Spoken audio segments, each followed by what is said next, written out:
బంగ్లాదేశ్లో మరోసారి చిచ్చు అయితే మాత్రం అక్కడ కనిపిస్తూ ఉంది. అల్లర్లు కనిపిస్తున్నాయి, నిరసనలు కనిపిస్తున్నాయి. పెద్ద ఎత్తున రోడ్లపై కూడా జనాలు వస్తున్నారు.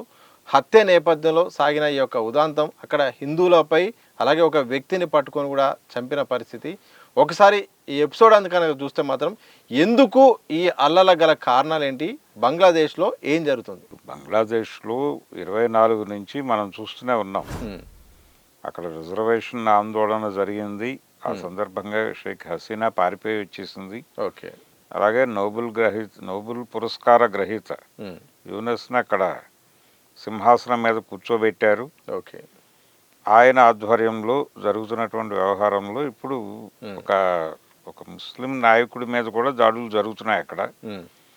దాంతో పాటు ఇప్పుడు రైజ్ అవుతున్నటువంటి భారతదేశంలో విపరీతంగా సర్క్యులేట్ అవుతున్నటువంటి బంగ్లాదేశ్ అల్లర్ల గురించి ఇక్కడ ఎందుకు ప్రధానంగా చర్చించుకుంటున్నారు ఇప్పుడు అంటే, అక్కడ ముస్లిం సమాజంలో జరుగుతున్న అంతర్గత గొడవల గురించి కాదు ఇక్కడ గొడవ. ఇప్పుడు కొత్త గొడవ, తాజా గొడవ ఏంటంటే అక్కడ అంటే వస్త్ర వ్యాపారమే ప్రధానం బంగ్లాదేశ్ జీవితాల్లో. వాళ్ళు బట్టలు తయారు చేసి ఎగుమతి చేసుకుని బతుకుతున్నారు అక్కడ.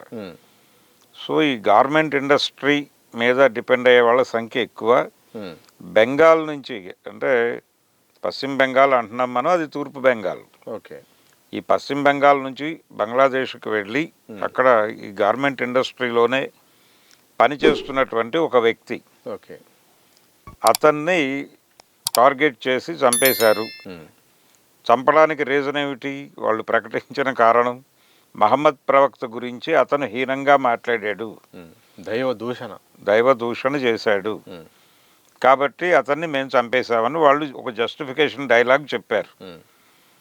సో ఇప్పుడు భారతదేశంలో, అంటే ఒక హిందువుని చంపేసిన దేశం పట్ల మనం ఎలా స్పందించాలి అని భారతదేశ ప్రజలకి ఒక ప్రశ్న వేస్తుంది. దీన్ని సర్క్యులేట్ చేస్తున్న వాళ్ళందరూ, దీని గురించి రాస్తున్న వాళ్ళందరూ ఆ ప్రశ్నని దేశం ముందు ఉంచుతున్నారు. ఇది ఒక దారుణమైన సందర్భం. కుట్ర ఉంది దీనిలో. చాలా స్పష్టమైనటువంటి కుట్ర ఏంటంటే, భారతదేశంలో మెజారిటీ మతం హిందూ మతం, మైనారిటీ మతం ముస్లిం, ఇస్లాం. అక్కడ పరిస్థితి ఏంటి? మెజారిటీ మతం ఇస్లాం, మైనారిటీ మతం హిందూ. అక్కడ హిందూ పాపులేషన్ గణనీయంగా తగ్గిపోయింది. 30% ఉండేవాళ్ళు, అది 2%కి వచ్చింది అనేది ఒక నెరేటివ్ చూపిస్తున్నారు. ఎక్కడ చూపిస్తున్నారు? ఇండియాలో చూపిస్తూ ఇక్కడ ముస్లిం పాపులేషన్ విపరీతంగా పెరిగిపోయింది. ఇండోనేషియా తర్వాత అత్యధిక ముస్లిం పాపులేషన్ ఉన్న దేశం ఇండియా. కాబట్టి భారతదేశం ఇస్లాం ప్రమాదాన్ని ఎదుర్కోబోతోంది. అంటే ఇంకొక 5-6 ఏళ్లలోనే భారతదేశం పాకిస్తాను బంగ్లాదేశ్ కాబోతోంది అనేటువంటి ఒక నేరేటివ్ని చాలా కాలంగా ప్రజల బుర్రల్లో ఎక్కిస్తున్నారు ఇక్కడ ఉన్నటువంటి మెజారిటీ మత పెద్దలు. ఈ ఎక్కిస్తున్నటువంటి వాళ్ళకి ఇది అద్భుతంగా దొరికింది.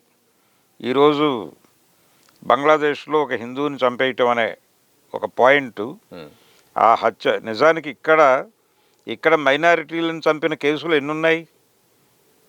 వాటి సందర్భంగా ఎప్పుడైనా ఎవరైనా ఈ మాట్లాడుతున్న వాళ్ళందరూ మాట్లాడారా? ఇక్కడ దారాసింగ్ అనేటువంటి వ్యక్తి వెళ్ళి అక్కడ పీటర్ హెయిన్స్, ఆయన క్రైస్తవ మత బోధకుడిని, ఆ కుటుంబం మొత్తాన్ని సజీవ దహనం చేసిన రోజున ఇప్పుడు మాట్లాడుతున్న వాళ్ళల్లో ఎవరైనా మాట్లాడారా? ఆ రోజున ఆ సంఘటనకు వ్యతిరేకంగా స్టాన్ స్వామిని చంపిన రోజున ఎవరైనా, ఇప్పుడు మాట్లాడుతున్న వాళ్ళల్లో ఎవరైనా మాట్లాడారా? ఈ దేశంలో మైనారిటీల మీద దాడులు అనేకం జరిగినాయి. ఆ సందర్భంగా ఎప్పుడైనా వీళ్ళ నోరులు లేచాయా? ఇప్పుడు అక్కడ ఒక మనిషి చనిపోయాడు అనగానే ఇంత రెచ్చిపోయి ఎందుకు మాట్లాడుతున్నారు వీళ్ళు? ప్రతి దేశంలోనూ మతం అనే దానిలోనే ఒక సంకుచితమైనటువంటి గందరగోళం ఉంటుంది. ప్రతి దేశంలోనూ మెజారిటీ మతం తన ప్రయోజనాల కోసం మైనారిటీలని టెర్రరైజ్ చేయటము, వాడుకోవటము, ఈ పనులన్నీ చేస్తుంది. అక్కడ మెజారిటీ మతంగా ఉన్నది ఇంకో చోట మైనారిటీ మతం కావచ్చు. ఇప్పుడు పరిస్థితి ఎలా తయారైందంటే భారతదేశంలో ఈ ఇన్సిడెంట్ని విపరీతంగా సర్క్యులేట్ చేయటం ద్వారా బంగ్లాదేశ్లో ముస్లింలందరూ కలిసి ఒక హిందూ కుర్రాడిని చంపేశారు. ఒక బట్టల వ్యాపారంలో పనిచేస్తున్నటువంటి కుర్రాడిని నిర్దయగా చంపేశారు. పొట్ట చేత్తో పట్టుకుని పశ్చిమ బెంగాల్ నుంచి వెళ్ళిన ఒక కుర్రవాడిని దాడి చేసి చంపేశారు, తగలబెట్టేశారు. ఇది చెప్పడం ద్వారా ఇక్కడ హిందూ సమాజాన్ని ఒక్కసారి ఉద్రిక్తపరిచి తమతో కట్టేసుకోవడం అనే ప్రోగ్రాం ఉంది ఇక్కడ. ఆ ప్రోగ్రాంలో భాగంగానే ఈ సంఘటనను వినియోగించుకుంటున్నారు. ఇదే ఆలోచన అక్కడ ఉంది. అక్కడున్న మెజారిటీ మతానికి కూడా అదే అభిప్రాయం ఉంది. వాళ్ళు కూడా ఇతను ఖురాన్ని, మహమ్మద్ ప్రవక్తని దూషించాడు కాబట్టి ఇతనికి శిక్ష వేశాం అని చెప్పుకోవడం ద్వారా ఇక్కడ అక్కడ మైనారిటీలు, అక్కడ హిందువుల నుంచి మనకు ఒక ప్రమాదం ఉంది అనే నేరేటివ్ని ముస్లింలలో కల్పించి వాళ్ళని తమ వెనకాల బలంగా ఉంచుకోవడం కోసం ఆ సంఘటనని వాళ్ళు వాడుతున్నారు. అక్కడ రాజ్యం చేయించిందా లేకపోతే అక్కడ ఉన్న విద్యార్థి మత పెద్దలు మత సంస్థలు ఇది రిజర్వేషన్ కూడా విద్యార్థులకు సంబంధించింది. ఇది ఇప్పుడు ఈ మహమ్మద్ ప్రవక్తను కించపరిచాడు అని చంపేయటం ఈ కార్యక్రమం అంతా ఓ సంస్థ, ఇస్లాం సంస్థల వైపు నుంచి జరిగింది. అది దాన్ని కూడా మనం మాట్లాడాలి, దాన్ని కూడా మెచ్చుకోమని నేను అంటలేదు. అది దారుణమే, కానీ దానికి ఒక ప్రయోజనం ఉంది. ఆ హత్యని తీసుకొచ్చి ఇక్కడ పాపులర్ చేసి దీని గురించి ఆవేశాలు పెంచుతున్నారు. ఇక్కడ వీళ్ళకు ఒక ప్రయోజనం ఉంది. ఇక్కడ మైనారిటీల మీద దాడులు జరిగినప్పుడు వీళ్ళెవరూ మాట్లాడరు. ఓకే, ఇక్కడ మైనారిటీలు చచ్చిపోయినప్పుడు వీళ్ళెవరూ మాట్లాడరు. ఇక్కడ మైనారిటీల గురించి మాట్లాడే వాళ్ళకి మాత్రమే అక్కడ మైనారిటీల గురించి మాట్లాడే హక్కు ఉంది.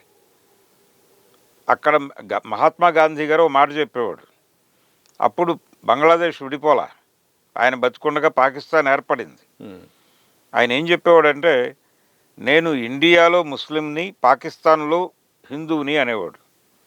అంటే ఏంటి, అక్కడ ఇక్కడ కూడా మైనారిటీల పక్షాన నిలబడతాను అని. అది స్పిరిట్. అంతే తప్ప అక్కడ ముస్లింని చంపేశాడని చెప్పి ఇక్కడ ఉద్రిక్తత పెంచటం అది ఏ మేరకు సబబు? ఇక్కడ మీరు ఉద్రిక్తతలు పెంచితే ఇక్కడ భయపడేది ఎవరు? ముస్లిం సమాజం, మైనారిటీలు. ఇక్కడ మైనారిటీలు భయంతో దాక్కుంటున్నారు కలుగుల్లోకి వెళ్ళి. ఈ అకౌంట్లో మన మీద ఏం దాడులు జరుగుతాయో అని భయపడుతున్నారు వాళ్ళు. అంటే ఆ దాడిని వంకగా చూపించి మీరు మీ దేశంలో ఉన్నటువంటి ముస్లిం సమాజాన్ని మీ కంట్రోల్లోకి తెచ్చుకుని మీకు లొంగి ఉండేలాగా చేసుకుంటున్నారు.